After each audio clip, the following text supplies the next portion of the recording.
Your dad bod is your detriment. You can't tell me that you're proud of where you're at right now.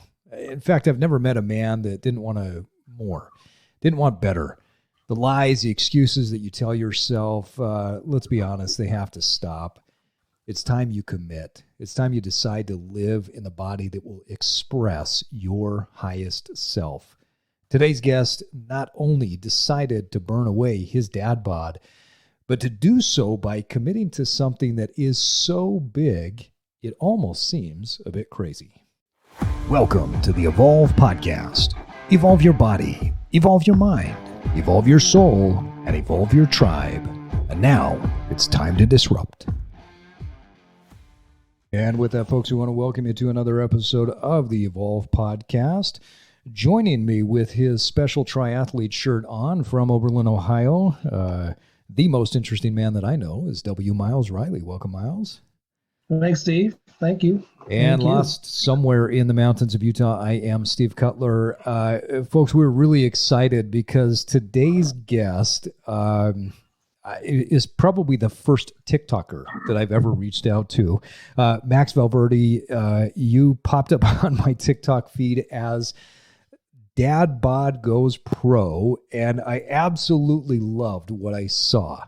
I mean, you put a massive smile on my face when I saw your first video, and then I followed you on Instagram, had to reach out, and your story is really cool. Tell our listeners a little bit about yourself. But before we do that, can you do me a favor? Yeah, hit me. Okay. So on your posts, you do an end cap that I'm wondering if you can kick the episode off with, where you typically say, "Let's do this, baby." And the way you do that is awesome. Can you kick us off with a "Let's do this, baby"? To be honest, I didn't even realize I do that, but now that you say it, I guess that, when I get fired up, and I used to do it when we were doing the company, and I don't know, it's like, "Let's go, baby!" Yeah. You got to just get fired up, I love it. Well, Max, tell our listeners a little bit about yourself. Yeah. So basically I was kind of like a sales manager, sales business guy, joined on with a company that my best friend in college started, grew that with him. We grew it, pretty large, and had a large team of like 300 people. We sold that company. My family then moved to Amsterdam in the Netherlands as part of the acquisition, and had a great life in Amsterdam, was absolutely loving it. After the lockup period was done, we were thinking about staying in Amsterdam for the rest of our lives. But my wife and I are big mountain bikers. We love skiing in the mountains, and we had to go see about this place, almost like the line in Good Will Hunting, like, got to go see about a girl, had to go see about Park City, and whether you can actually mountain bike every day, or can you ski every day? We're kind of fair weather fans. We were big mountain bikers, big skiers, but we mountain biked and skied like 2 or 3 times a year. Came out to Park City, absolutely loved it. Was biking every day of the week for months. So we moved here kind of on a whim with our 3 young kids that are now almost 3, 5, and 7. And just for like general mountain life, was thinking about what to do next. A lot of times what I do in life is people will say, I write down all the things that I want to like be, do, and have when I grow up in 5, 10, and 20 years. A lot of times what we end up doing is kind of writing stuff down that we should do, that people say we should do. So I should start another company. I'm still young. I'm really good at it. I know how to do it. I could make so much, even more money. That's what you should do. You talk to friends and family or people, they're just like, "Oh, what's the next company going to be?"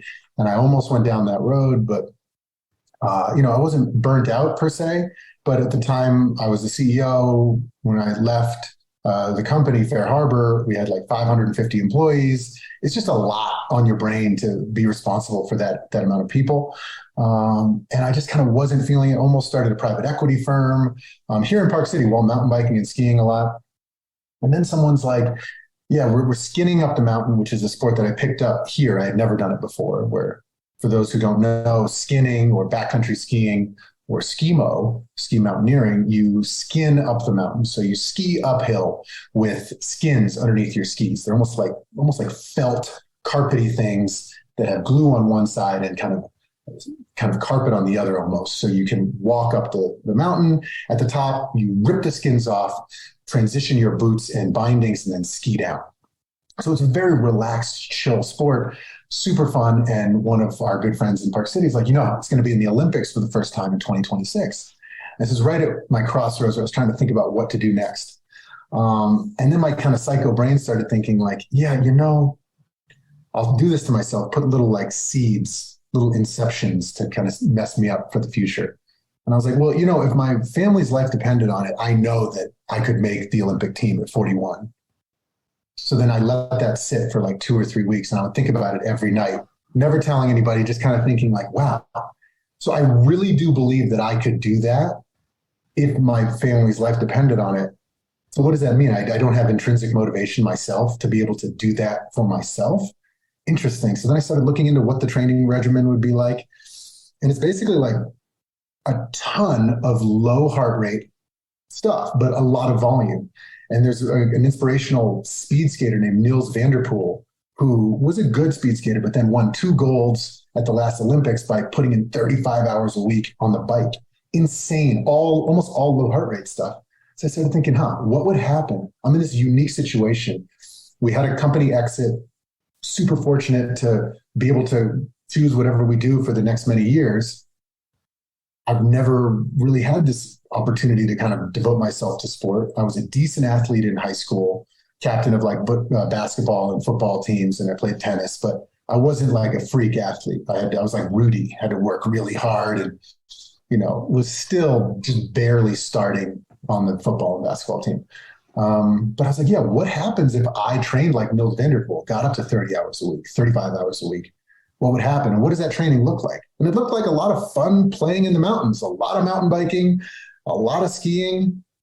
And it wasn't what I was used to as a football, basketball player where you train so hard, you're doing wind sprints, you're vomiting. It's like, no, it's not kill yourself for 30 minutes. It's, can you do 30 hours of low heart rate stuff? It's a lot of volume. So I'm in a unique position to be able to do this while still being a family man. I drop off my kids in the morning, or one of them, and my wife does the other 2. And then I pick them up at 3. So, I still get so much time with the family. I still can, hang out around the house, and I can check out this goal. And the thing is, like, I have no shame. If I come in last place in the national championships and, I get laughed out of there, I really don't care. I'm really more into it for the journey. Like, I love playing in the mountains, and why not have a cool goal? And like, it is kind of like the movie, like Super Size Me, where that guy ate all the McDonald's to see what would happen to his body. Yeah. It's kind of like Trading Places with Dan Aykroyd and Eddie Murphy. Like, what happens if we take somebody off the street and turn them into a Wall Street trader? So just kind of curious, like, what happens if I started training maybe almost double than what the field is doing? Could I ever catch that? So that's what I'm doing. I love that. I mean, the curiosity that you've got is fascinating. I think curiosity keeps us young and it keeps us challenging, right? I'm a big believer that if we stop being curious, we tend to take on what Carol DeWitt talks about as a fixed mindset, and that curiosity keeps us pushing forward and keeps us growing. I want to go back to something that you said just a minute ago, though, where you said that if my family's life depended on it, I could do this. Talk a little bit about where that belief came from. I mean, that's a pretty empowering belief. And then I want to dig into a little bit more about that thought process that you went through to talk through your motivation. But where did that belief start? Yeah, I mean, I don't know, just growing up, especially looking at sports that take a lot of hard work. So super sprinty sports, 50-yard dash, that's typically, genetic lottery, and hard work. But you have to be a complete specimen to do some of these things. A lot of endurance sports are typically hard work. Like, you can't be like completely uncoordinated or whatever. But I felt like I feel the same way in business. As long as you're smart enough, as long as you're good enough, hard work and determination will carry you there. And I just know that most people, after reading the book Uphill Athlete, about all these endurance runners and stuff like that, and SkiMo athletes, a lot of them train a lot, but a lot, it's like 20 hours a week. So then hearing about Nils van der Poel, he did 30 hours a week, 35 hours a week. I mean, if my family's life depended on it, I would, send myself away to Alcatraz or something and just be a psycho for 3 years to save them or something. So yeah, by establishing that high watermark, that I really do believe that if that's the only thing I did, I know I could do it. The thing is, I'm also all about balance. And a lot of people in endurance sports are like a little bit OCD, a little crazy. You got to be a little crazy. I mean, I'll admit that I am a little crazy, but I really do value balance way more than this goal. Like if this got in the way of my marriage or my kids' lives, or I thought I was effing them up and I wasn't there for them, like I would just drop this in a heartbeat. If I thought it was hurting my body, but it's making me a happier person, I'm able to, do it like a job, which I'm so thankful for. And, I'm trying to walk that line of, I don't want to go and lock myself in a cave for 3 years just to make the Olympics and whatever. But is there a way I could fit this into my life goal of my family coming first, balance, still having fun? I still enjoy a drink, still enjoy good food. And can I lose the weight? Can I still have fun? Can I still be a good father? And maybe have something come out of this. And that's the thing is, I want to make clear that I'm not saying anybody can do this. I'm in a super unique situation by not having to work. And I'm just almost doing it like an experiment in a way. Yeah, but what a cool What's the way phrase? to go, right? There's that saying, set a goal so big that you can't achieve it until you grow into the person who can. I love that. It just really reminds me of that. Yeah. Because the journey is about watching yourself transform into this other person who has set this large goal. So you kind of have this linear movement of this personal journey, which is way more fun than getting to the journey. Yeah, 100%. And like, I'm all about these crazy dreams. Like it's been part of me my whole life. You got to have something. I think it's unhealthy if it's the only thing you care about. Yes. But it's kind of fun to talk about it, and it's kind of fun to go for it. And I think, you hear this a lot in like self-help books or podcasts and everywhere. And it's just as true that like most people are kind of afraid of that failure. So they never really say those crazy goals. Like a lot of people have been commenting on TikTok or Instagram, or even just like really pragmatic friends. So like, why would you call your shot like that? Like, what do you think your odds are, Max? I'm like, I don't know, probably like a good solid 1%, maybe 2% chance. Yeah. But like, I'm going to go for that. Another big part of this was to show my kids when I grew up and they're in college and their college friends are like, oh, what does your dad do? It's not like, oh, he like used to do a software thing. I don't know. He just drinks beer and plays golf all day. I don't have to know what he does. As opposed to like, no, like he went for something. And I remember when I was young, like he was like going for stuff. Like, did he ever make it? No, but like, man, like if I can teach them in their formative years that like, wow, he's like going for something, and it's not about winning. It's about trying something hard and not being afraid. That's how you become successful and win at life, is like, who cares?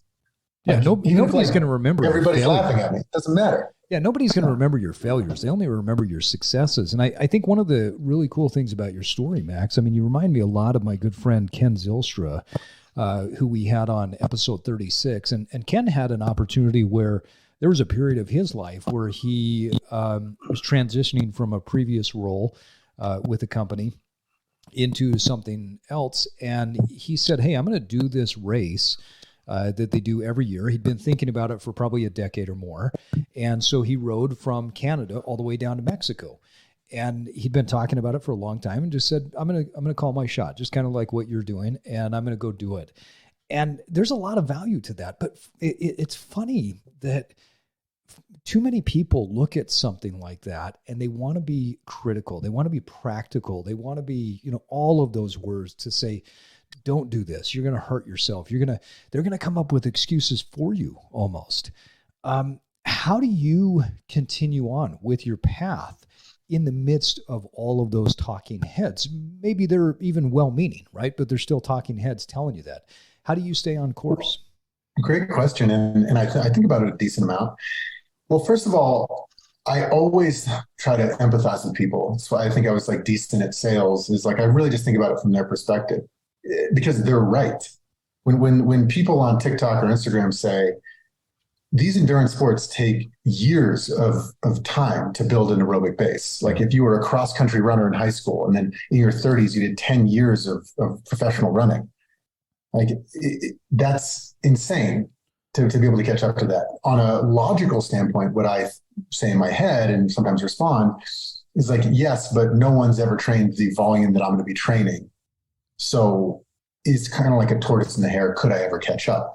That's the logical. From an emotional standpoint, I've had a lot of time kind of, I guess, being somewhat in the public eye in terms of like, I did this thing called Morning Head that was on Shark Tank. It went viral on Reddit. Shark Tank reaches out and I'm like, oh my gosh, I'm going on Shark Tank for a product with a sexual innuendo in the name. This is not my life's work, but like, you're not going to say no to Shark Tank. So went on there, was on Reddit. I was the CEO of our company, got a lot of, feedback through the years on social media and whatnot. And it's just part of the game. And what I try to always think about when you put yourself out there, and a lot of this was, I trained for, I think, 6 or 7 months in secrecy before I put this on the internet.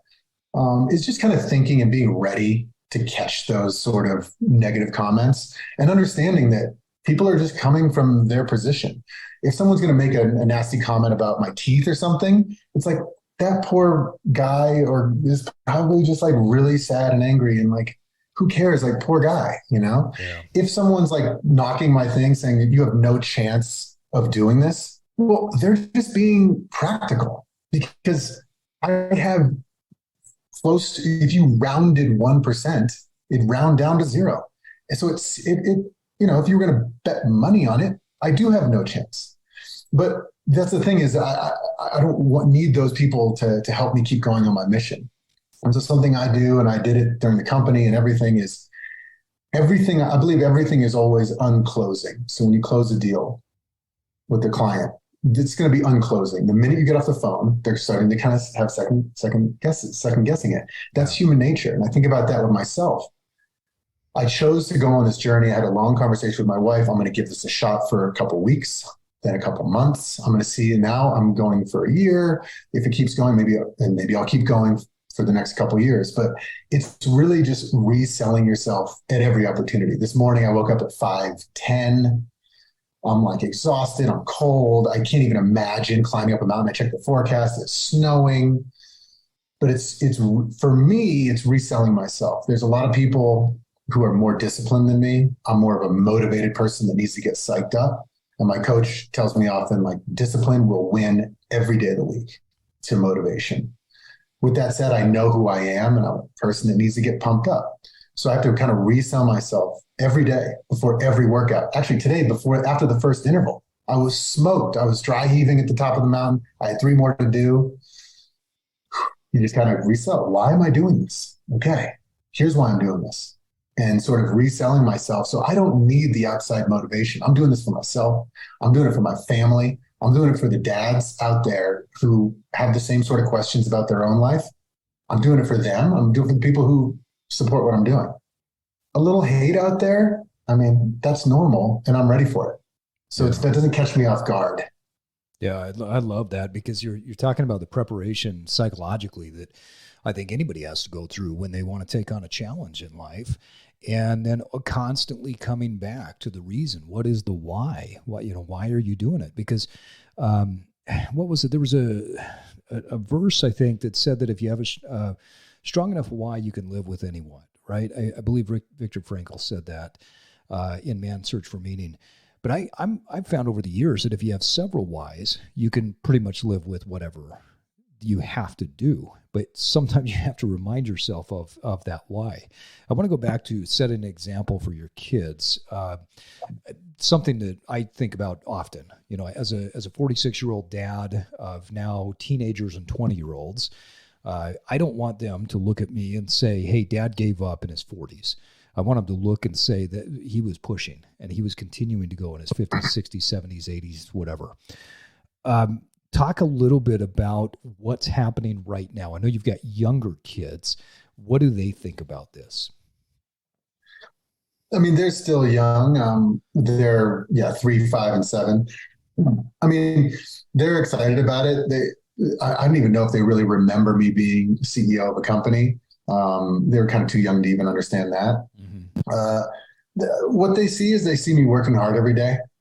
They understand what the Olympics are. And what's interesting is we've had a couple cool moments over the last actually few weeks where our 5-year-old has kind of asked, so Dad, so are you going to win a gold medal? And I'm like, well, I'm working on it. And he's like, I really want you to win the gold medal. And it's a great opportunity to kind of, it's like a softball to kind of explain, like, you know, it's not really about that. And they're like, why are you doing it? Well, I'm going to try. Yeah. But you know what? It's okay if we don't. That's like the biggest lesson that at least they're learning now. If, you know, in a couple of years, the lesson might shift. But the recurring theme is they want me to win the gold medal. And I know that that's a very, very difficult possibility, because even if I make it on Team USA to begin with, out of the 30 people on Team USA, only 2 make it to the Olympics. Yeah. And out of the Olympics, France, Italy, Switzerland, Spain are insanely good. And they've been doing this for way longer. But for my kids, I'm just kind of explaining, like, look, it's okay if Dad doesn't win. And that was kind of really hard at first. 5-year-old got kind of sad, like, we don't want you to lose. And it's just a cool teaching moment to kind of show them that, like, life is really about just like working hard. Because I think that a lot of people really value success. And if you value just like putting in the work and doing the stuff, then usually good stuff happens on the backside. But if you're just chasing the good stuff, that's like kind of insidious. Like from a company standpoint, when we were doing the company, or even this, like if I was just like, oh, dead set on making the team, or like gold medal, blah, blah, blah. Like, then let's say I made it. You hear about these things. It's probably like some psychologist talking about it. I've definitely heard about this. There's a term. You finish, you get the gold medal, and you're just sad as hell. Yeah. Like you have no meaning. Whereas I'm trying to dovetail it in with, I love this journey. How lucky am I that I get to go play in the mountains every day? And I'm working hard towards something, but if I fail, totally cool. It's about finding that balance on the way there. What a great lesson. I've often thought kids, right? Yeah, I've often thought of this, and the way I phrase it is 2 types of success. There's the success that you can control, which is the actual work that you're putting in. You get to set up your schedule, sit down, and whatever it is, you do the work. And then the other part of the success is people appreciating that work, and that's out of your control. So that first success is the one you really, really, really, really, really need to embrace, because it's up to you to sit down and do the work. The second success, you don't know if that's going to happen. That's out of your control. And I think oftentimes people conflate the two and don't separate them to see, oh, there's some things that I have in my control, and there's some things that are out of my control. Yeah, 100%, especially how people will grade themselves in their little internal monologue. Yeah. Right. It should be entirely from you, you know, like, are you proud of yourself? And again, I'm not saying like I'm the best at this. I still, like, my wife is very like pragmatic. So like if I, like, for example, on day 1, when I started doing this, I mentioned the Olympics just to her. And she's like, excuse me, dude, you haven't even started yet. Don't even say the word Olympics for at least a month. Show me that you can work out more than once a week. Because I didn't come from like, I'm this athlete, like those guys who just work out all the time. My thing was I would go mountain biking once or twice a week for like 30 minutes. So, you know, But so that internal thing needs to come from you. And so I know that I need to know why I'm doing this every day. With that said, the external or the outside, validation is something that's interesting too. And a lot of people who are really good at the first aren't good at the second on getting people to kind of follow their story. And so the reason I put myself out there, the reason I'm kind of doing this is not because I really want these people to like pat me on the back. It's more because I kind of think forward into the future. Let's say that I were to make Team USA. Let's say that I pull a rabbit out of a hat. Let's say I even make it to the Olympics, and let's say I come in fourth. Well, SkiMo is a provisional sport in 2026. And provisional sports come and go in the Olympics. They come and then they go sometimes if there's not enough stuff. I'm decent at sales. I'm decent at social media and, Instagram, TikTok, Reddit. So why not throw myself out there, and on the chance that maybe I can grow a following of, 100,000, a couple 100,000, 500,000, 1 million people following this sport. So at least people know about it. And let's say I don't make the team. These guys who are doing this, there's a guy in Park City, Griffin Briley. This guy is 17 years old. He's an absolute phenom. I would put my money on him to make it over me for sure. I'm still going to see what I can do against him. But this guy is amazing. How sad would it be if he makes it and nobody knows about the sport? So another part of it is growing the social channels to help grow the sport. I absolutely love this sport. I think that everyone should be doing it who skis. If you know how to ski, you should be doing backcountry skiing or skinning, at least in some part of your ski vacation. And so that's why I'm kind of also thinking about those other people out there, not for validation, but more just like to help grow this cool sport. Yeah, what a cool way to take your talents and abilities that you've already got and to give to people who may not be able to do that for themselves. I want to come back to what you said at the beginning, Max. You talked about that oftentimes people create lists of things that they should do. We've said many times on the podcast, we call that shoulding on yourself because it sounds like what you typically do when you just layer on piles of garbage onto yourself. What was different about this list or this particular goal that instead of making it a should do, this became a have to do for you? Yeah, I mean, really, this was in the category, the reason this is definitely not a should do is it's borderline, delusional / psychotic. So I don't think anyone would be like, you should train 30 hours a week and try to be in the Olympics at, 41 years old. So that's definitely not a should. But the reason I stopped the other shoulds is, and I've tried to do them over the years, is it really is just the saddest existence when, I remember this. I was working at a company. I was 20 something years old. I was making $100,000 as the sales manager, and I really wanted to leave. And on paper, what are you complaining about? And I was like, man, I just feel like I need to start a bigger company. I feel like there's something more. I always my parents were very positive influences and kind of inflated my ego a little bit, just below cocky asshole. But so I'm quite proud of myself and think I can do great things. I think I'm in a movie all the time. So I was like, man, I just feel like, and I remember having a conversation with my wife at the dinner table. It was just the two of us, no kids. So I was like, I need to do something more. And I just remember thinking I could stay in this life and be totally fine, or I could kind of take that jump. And I love inspirational stories of people who did that jump. And I remember kind of oh man, these people are so brave. With that said, we did it a safe way. I basically realized I wanted to start my own company type stuff, be an entrepreneur. I asked my wife, can I quit my job? She's like, absolutely not. I'm like, okay, so we used all my commission checks over the next 2.5 years. We paid down, I paid down both of our student loans. I paid down both of our cars. I reinstalled a new heating system in our house, myself, and got our monthly expenses down $2,500 a month so that we could live off her salary. Wow. And then I was like, okay, we can now live off your salary uh, we just took 2.5 years. So now we can take a semi-risk-free jump. It's not, we're very risk-averse people. And you don't think that about entrepreneurs, but my wife and I were not the type of people that would say, okay, we got a 6-month runway. Here you go. That plane better take off or you're gonzo. No, at that point, we could retire on her salary just because, like Guy Kawasaki's thing, Rich Dad, Poor Dad, our assets were slightly more than our expenses.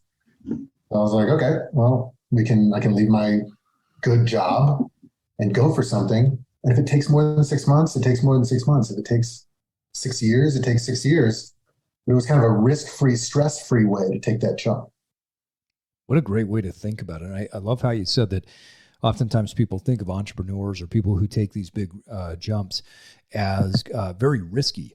And my experience is that's not the case. Many top achievers are people who they take risks, yes, but they're very calculated risks. And the risks that they take, while it may seem to other people like it's a massive risk, to them, it's about the same level of risk as what the rest of us take. And that's one of the reasons why they're successful, is because it gives them enough runway.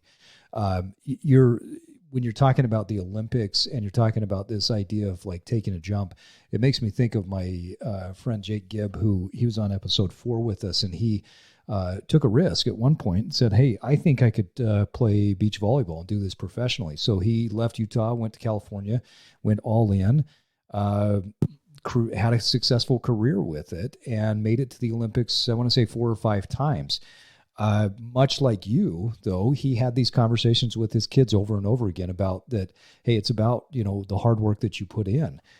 He never meddled, and I think that there was some challenge internally with him about that to a certain degree, but at the same time, he looks back on his career and is, very proud of the work that he did. Max, talk more about, as you're going through this, and you were to fast forward 5 years from now, 10 years from now, 20 years from now, what is the hope for your children? What are you hoping that they get out of your story? Yeah, I mean, this is just as far as I can see. So, I'm only really seeing, let's say, 3 years into the future. Let's say things go well. I could keep the story going till I'm 45. So we're looking at 8 years into the future. So the kids would be, 15, 13, 11. Basically, it's just more of wanting them to see that I know how to work hard. I never worked as hard as I did during the company growth of Fair Harbor. I feel like I was just an A player. I feel like it was just beautiful. They're not going to see that. And I don't really, at this point today, have the energy to do that exact thing again. So the medium has changed, but I want them to see me as an A player, whether that's just in my training. As they get older, they're going to start to skin with me. Our 7-year-old has already started skinning with me. He is a natural at it. Like our 5-year-old, I actually towed him up behind me. But just as they grow up, I just want them to see the value of hard work, and it's and going for something. So I think about it a lot, actually. Like, why did I get this sort of gene, or how did I earn this? I'm always trying to go for something. I just think about that. I don't want that to get lost from my kids. Is it something my parents did? Is it a movie I saw? So I'm trying to just cultivate an environment where that they can see going for something, whether that's something entrepreneurial or something in sport. I love that underdog story. Like, my favorite movie was Rudy growing up. I wrote my college essay about it. I used to give the speech to the football team, before every game. Like, just something about that I want them to really sort of identify with that underdog story and going for something. So if they grow up and that's what they got from this, that, like, even if it's like a 2-minute montage with the Rudy soundtrack going in the background, some 40-year-old dude like dry heaving, going for something. Just letting them know it's like okay to go for something and fail. That's awesome. Talk a little bit about some of the physical changes that have happened along the way. I know you're training to become, a performance athlete. And so obviously there's physical changes that have happened, but I know that that has not been the primary focus. But what's changed? Great question. So first of all, might be a little long-winded, but so the general training regimen that I'm doing is kind of like modern endurance athlete training. So it's a lot of zone 2 or low heart rate training. So it's high volume, and in base building season, so basically most of the year, I'm just doing, last summer I was doing 20 hours a week, 22 hours a week, low heart rate. And what that does is it changes something in your mitochondria, and it also changes how you burn fuel. It changes. So basically you're more of a fat burning machine than a carb burning machine. Yep. Carb burning machines, like fast energy, but it doesn't last that long. Fat burning machines at these low heart rates, you have virtually infinite amount of fats.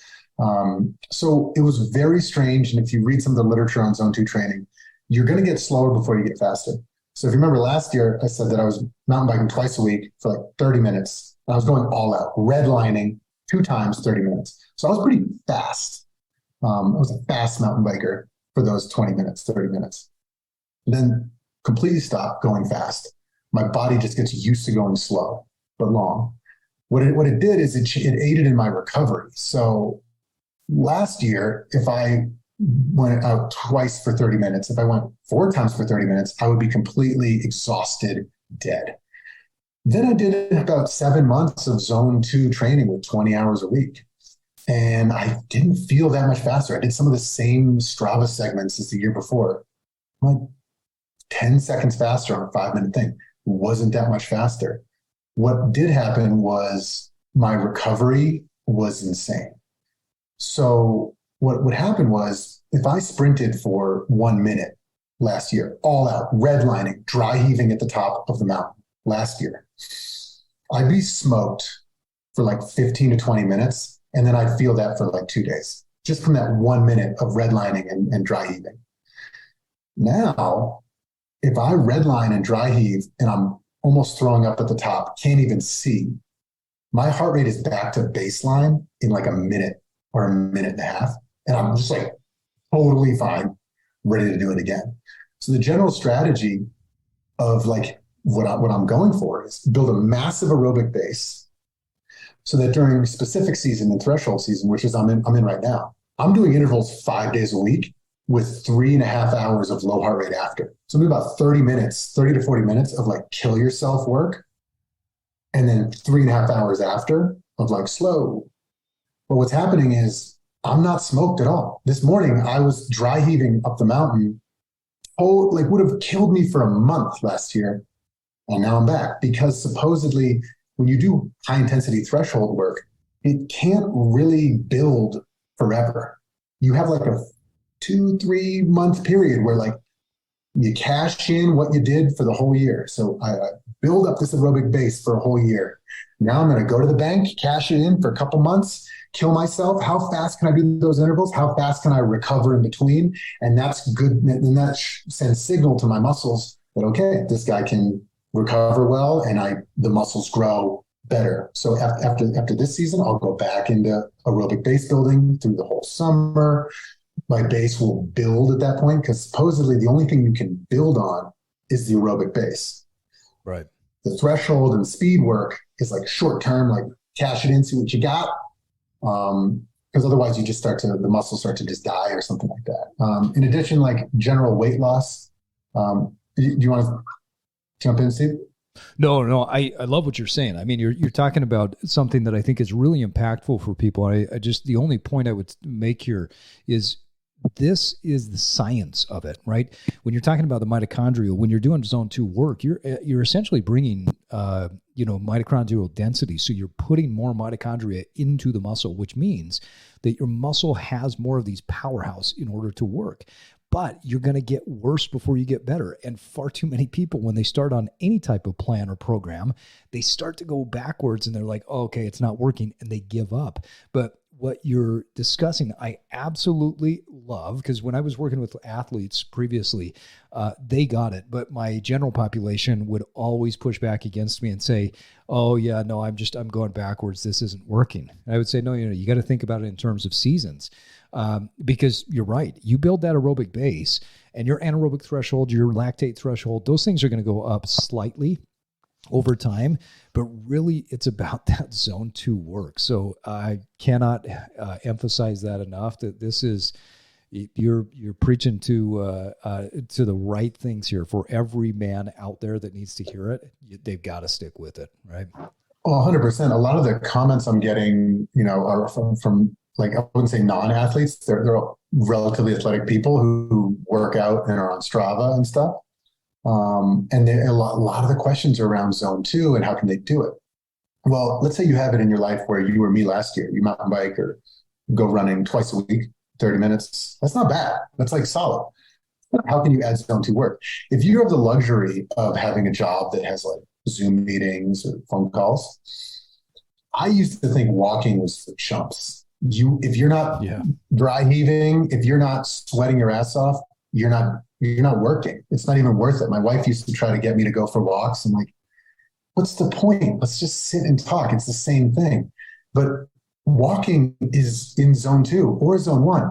And if you look at some of the training from like Kilian Jornet, I don't even know if I'm saying his name correctly. He's like the top ultra runner, long distance SkiMo guy in the world for like many, many years. And he publishes his training thing from like last year. I don't remember the exact number, but I'm going to hopefully directionally get it correct. Not only was he like 80% or 90% like zone 1 and zone 2, it was something like 54% zone 1. Yeah. So the best guy in the world is like doing essentially what would be a walk for us. And probably even like not even that fast of a walk. So what I say to some friends are like, oh man, like, oh, you're so lucky you have all this time. I'm like, I totally am. But in my previous life where I was the CEO of the company, or sales manager, I had time to be on phone calls. I was on calls all the time where I didn't actually need to be in front of a computer. If you could take calls and just go for a 1 hour walk every day, in addition to everything you're doing, you just took your 1 hour a week to 6 hours a week.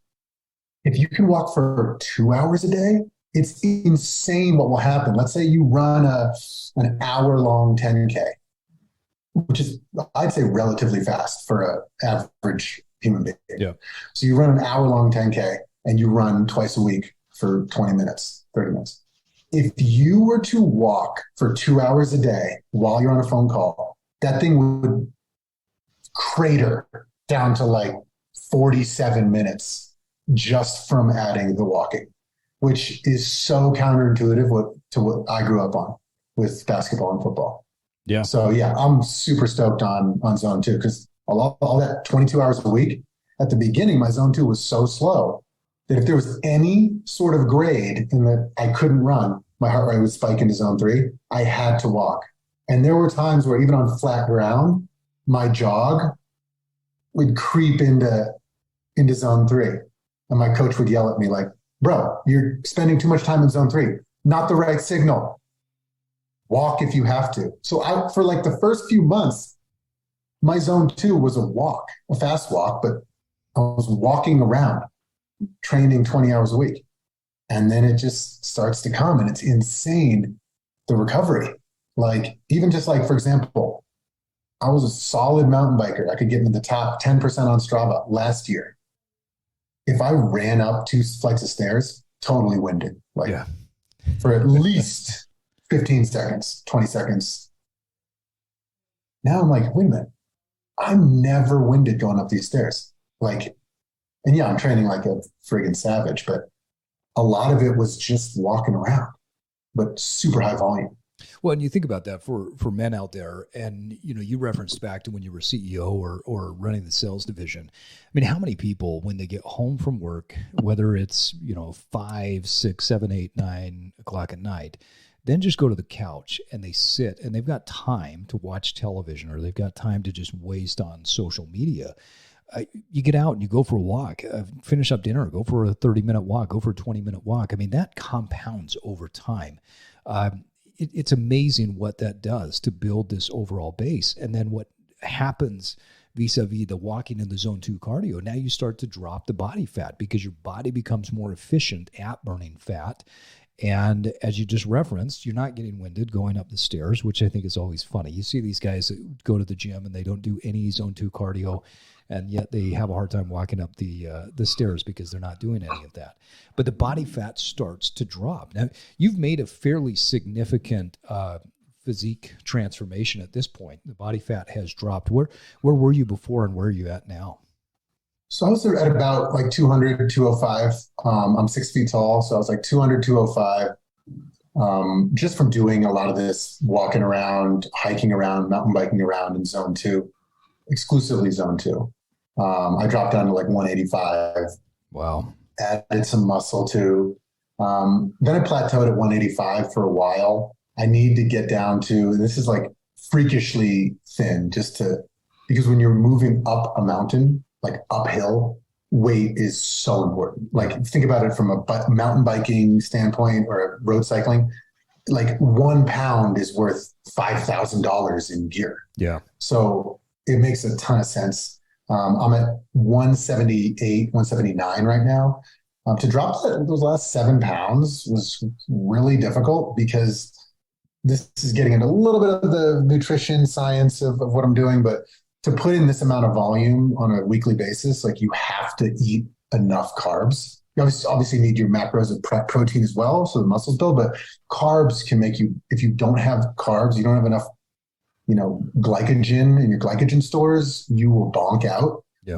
And so I know that feeling so my coach had me on these 4-hour mountain bike rides. I was eating over 1,000 calories per ride, like during the ride, like wow, slamming food to keep me from kind of, and the bonking for me was, I think bonking is like actually a term of art. I think I think it means something, but it was basically for me, I'd start to get down and lose my motivation, obviously lose speed, but then my legs started feeling heavy. And then I started kind of mentally questioning why I'm doing this. The minute I got into that headspace, I'd slam another, stinger or Cliff Bar or something, immediately back on board. So that's how I was able to handle the volume at the beginning at 185. So I stayed at 185 for like 6 months, could not lose the weight because I really felt like I needed the food to hit the stuff.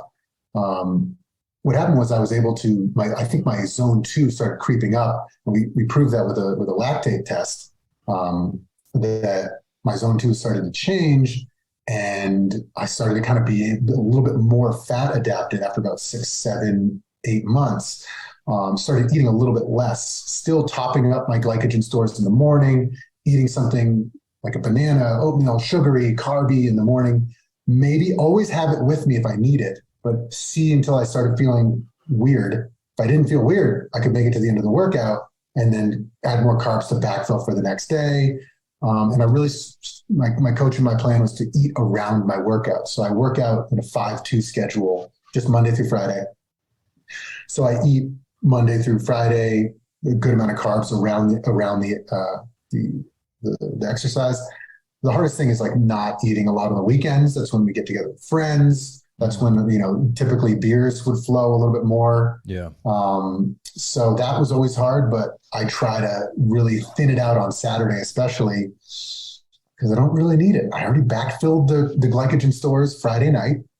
I'm not working out again until Monday. Saturday is just kind of like, need to get my micronutrients and a little protein, but don't really need a ton of carbs that day. So I've been working on that. I'd like to get down to like 170 or less by the national championships in March. And I think I'm pretty much on track to get there.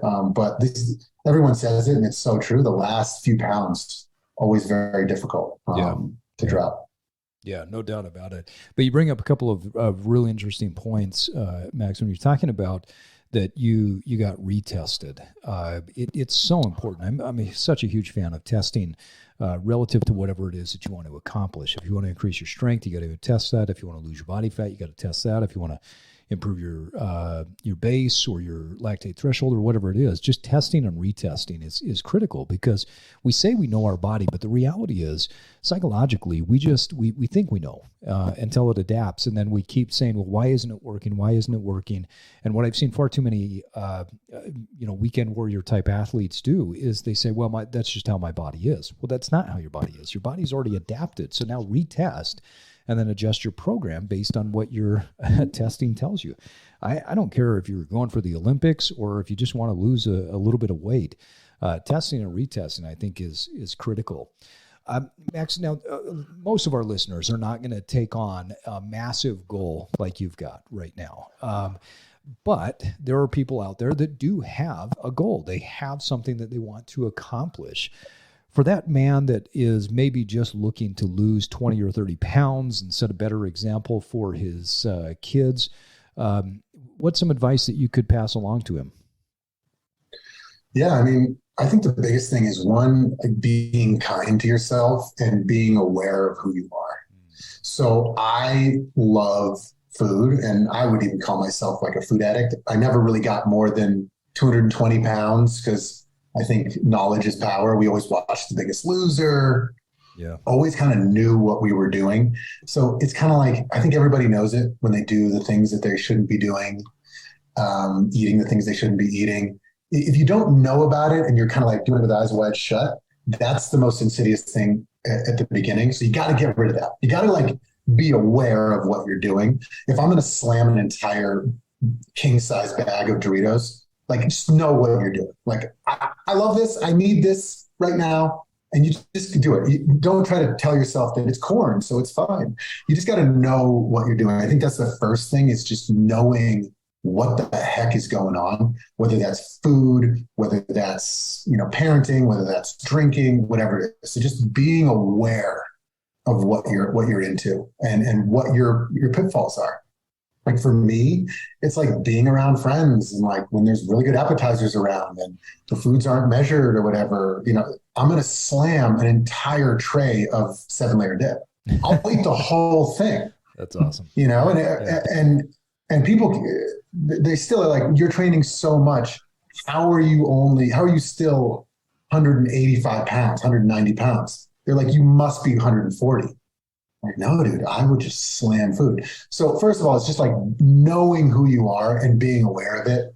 Like, because otherwise it's just, you're cheating yourself if you're not admitting who you are. Know what your pitfalls are. Like me, I'm not really that into sweets. So I don't need to worry about sweets. I'm never going to put down a whole cheesecake. But I will put down an entire like tray of lasagna by myself if push comes to shove. So knowing that, first of all, but then second of all, it's like, I'd say one, weighing yourself daily is important. Yeah. Just to not lose sight of where things are going. And then also just like moderation. And I hate that word because it's like, it's so hard to master, because the people who are good at moderation, I'm just like, I don't understand those people. How do they do it? But it is true. It's like, if you're going to have a cookie, have one. If you can do that, then do it. I just say, don't even eat the cookie. I can't even handle in moderation. I'm all about going nuts. So for me, some of my tricks on weight loss are, I find things that taste dirty, but are clean. For example, what I'm drinking right here is this is kind of disgusting, and I'd say 75% of people would think this is gross. I love cream of tomato soup, like in the dirty, cartons. They sell them in paper cartons in Costco and Trader Joe's. I love that. And that has a good amount of carbs because it's sweet. It's probably packed with sugar. It's like not that great. But after a workout, instead of like eating a honey stinger waffle, which I also kind of enjoy, or like a Cliff Bar, I'm gonna tickle that. I'm gonna scratch that monkey's back with this tomato soup with some protein powder in it, as opposed to like, I'm gonna have this protein powder and choke it down with something disgusting, and I'm just doing it for try to make your macros tickle some of those things. So like that. Another one is like taco salad. So yummy. So, okay. I mean, in that shaker bottle, you're telling me you've got tomato soup and protein mixed in it? yeah, because first of all, I can't stand protein powder with sucralose in it. Okay. And if you go to GNC, every single one has aspartame or sucralose in them. Right. Which I'm not like a super health nut at all. I'll eat anything. I'll eat food off the ground.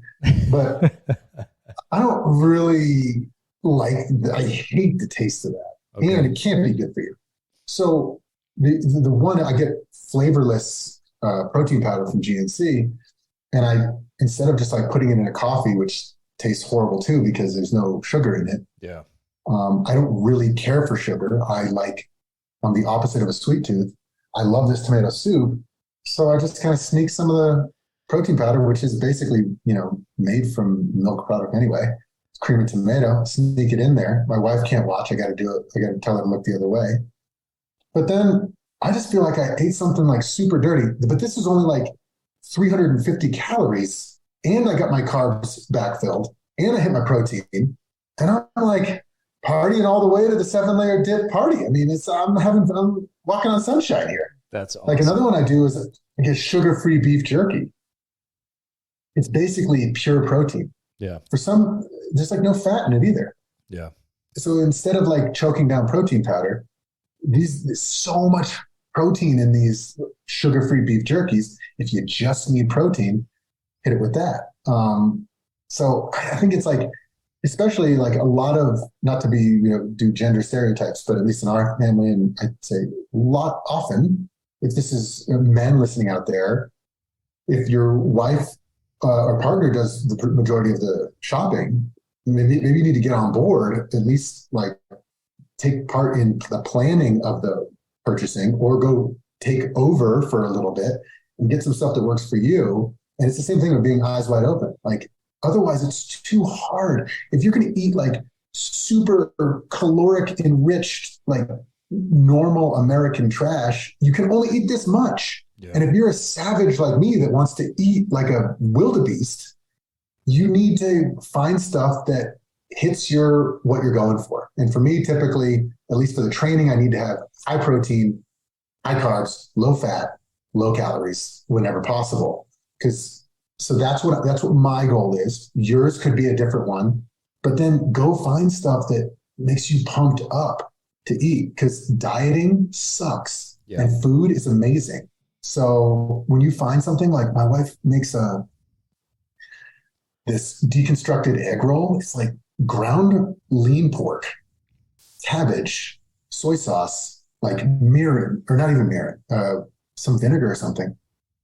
It's like super, super low carb, super low calorie, high protein, and you can pound a massive bowl of that. So if you're, kind of gross like me, that like I love like slamming food, like make it work for you. Yeah. And then it's like, oh my, I just ate the best dinner. It's like gave me the same dopamine rush as like shepherd's pie.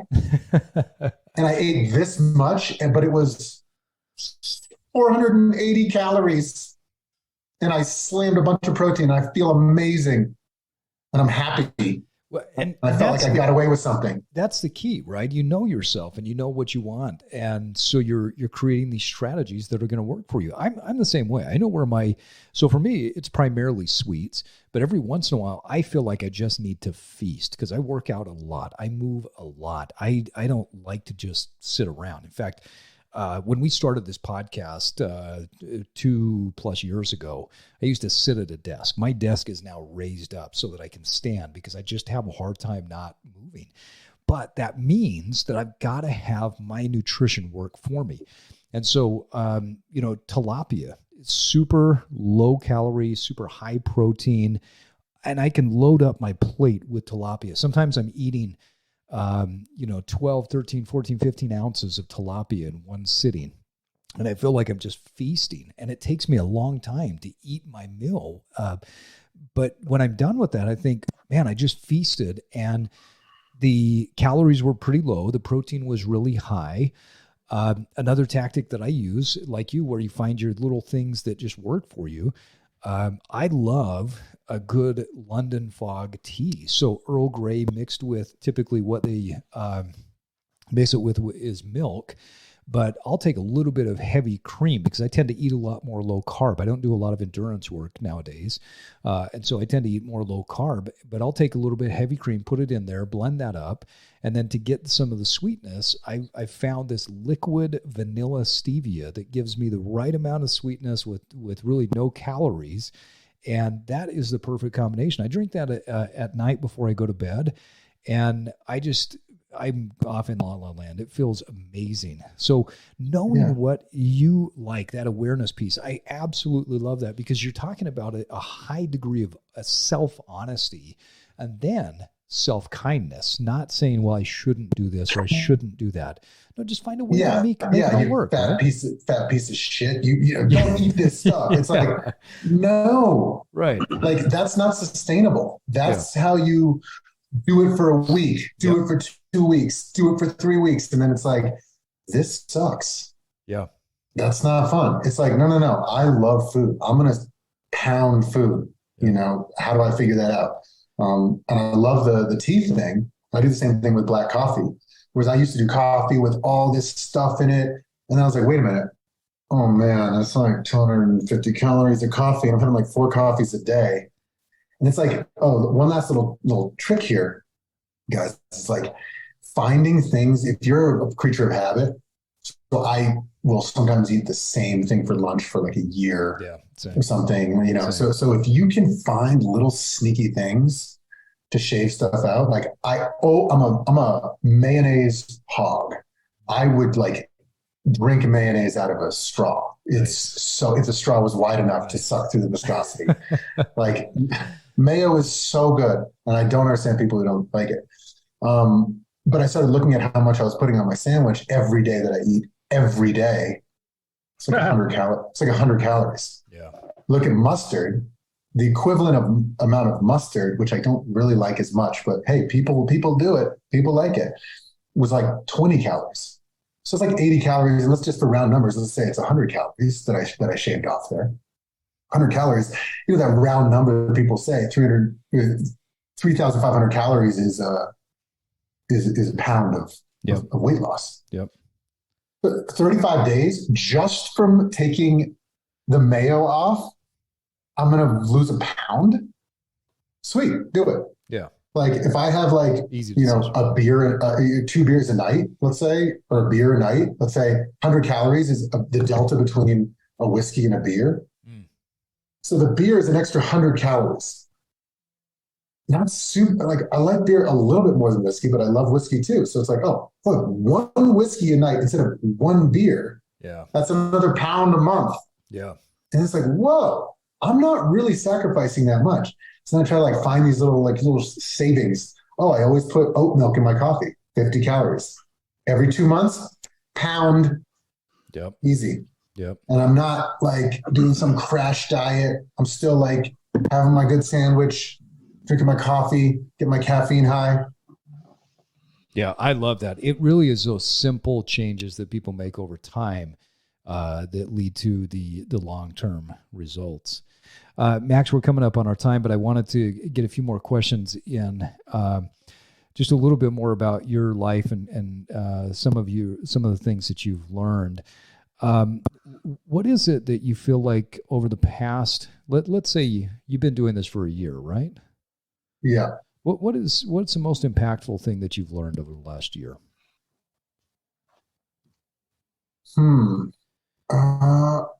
I'd say it's from my coach. It's a very small thing. His name's Joe Howdyshell. He coaches Summit Endurance Academy. And I'm such a results-oriented guy. So even when I was like slamming, those 20-minute bike rides last year, I would go as fast as I can on Strava to see if I shaved off a second or not. So I love progress. And that was like my dopamine hit that like, wow, I'm getting like 1 second faster. And so I kept asking my coach, I asked him like probably 3 separate times, like, hey, can we put some things in the workout where like I go as hard as I can for 10 minutes so I can just do a Strava segment on the mountain bike and so I can feel the progress. I really wanted to see progress, or like, can you help me figure out how I'm tracking against these current World Cup athletes? I wanted to see myself getting closer to them. And that's just who I was. And he's kind of helped me change by kind of saying, bro, stop. The best thing you can do is have a goal, make a plan, forget the goal. And that's kind of like, I kind of stole that at the beginning of the podcast, kind of explaining that like, it's really just about the journey. Yeah. I don't even care about the results now because I'm so used to hitting the plan. He uploads my workout every day in Training Peaks, and whether I'm like skinning or mountain biking in the summer. And so I had to find solace in just doing the work and listening to audiobooks and podcasts and, enjoying the mountains. And it's changing from being so results oriented to being more like journey oriented. And I think it allows you to take a longer view at life and training. So what you were saying earlier, Steve, is like, man, people like don't just go for a walk after work. Going for a walk after work or a walk during a Zoom meeting, or if you turn off your camera during work and just walking around, that doesn't feel like progress. You're never going to see a Strava segment of how fast you walked. Yeah. It's that if you believe and read about this zone 2 training and changing your lactate threshold or your VT1 first threshold. Yeah. If you learn all about that and you're like, oh, this is part of that plan. It's hard for people who used to be high school or collegiate athletes to understand this, that it's like, no, just like put this in the plan, forget about it, and just work it into your life. And it's almost like planting a little seed. And then sometime in the future, just like taking the mayo out of the sandwich, just like working in a little walk into your life every day, just like compounding interest, before you know it, it's been a year. It wasn't like that hard. I feel like most people assume, and I assume this, that drastic change takes drastic things. If I'm going to be an Olympian, I need to kill myself so I'm throwing up and bleeding every day. It's like, no, you just need to be consistent and do the plan. So that was the biggest thing I learned, is like, have a goal, make a plan, forget the goal. And just find that make the journey fun. I love that. What scares you right now?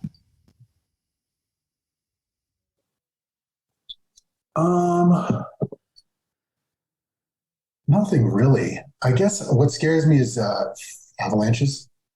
Yeah. So I spend five days a week, especially in the backcountry. Yeah, so there's a persistent weak layer from the November facets that I think about a lot. Mm-hmm. I'm ARI 1 certified, so not like a backcountry guide by any means, but know enough to be dangerous, and have spent probably 100 days in the backcountry. And anytime I go out, like I'm going out on a guided tour tomorrow with Inspired Summit out of Park City, and the guide, Weston Shirley, I know well, and like I'm going to be picking his brain the whole time. So I'm always trying to learn more, make sure I stay safe. I ski typically on low angle stuff almost exclusively, so I'm staying safe. But I think about it all the time. And same thing with mountain biking. Sometimes I'm going 40 miles an hour between trees. I just don't want to, smash myself off a tree or a rock. So the primary goal is like making sure I get home to my family every day.